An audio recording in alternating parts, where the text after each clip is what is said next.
ګرانو کتونکو السلام علیکم. زه محمد سلمان همدرد د حق غږ پښتو چینل خبري لنډیز کې ستاسو کوربه اوس تاسو پام را اړوم د مهمو خبرونو لنډیز ته.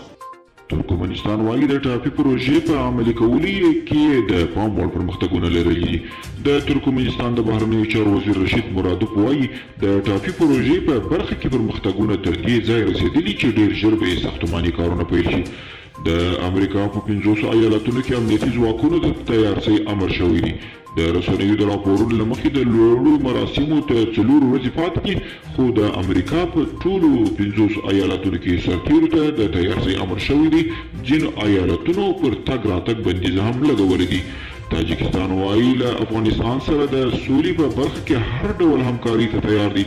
په کابل کې د تاجکستان سفیر د بهرنیو چارو وزارت له سیاسي مرستیال میرویس ناب سره کتلي دي او د دوه اړخیزه اړیکو او نورو اړوند مسایلو په اړه یې خبرې کړې دي.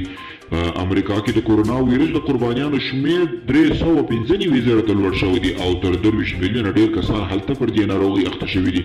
همدارنګه په ټوله نړۍ کې پر دې ناروغۍ د اخته کسانو شمېر تر 4.9 میلیونه اوښتی دي او تر 2 میلیونه ډېر وګړي تر اوسه کورونا ناروغۍ مړه کړي دي.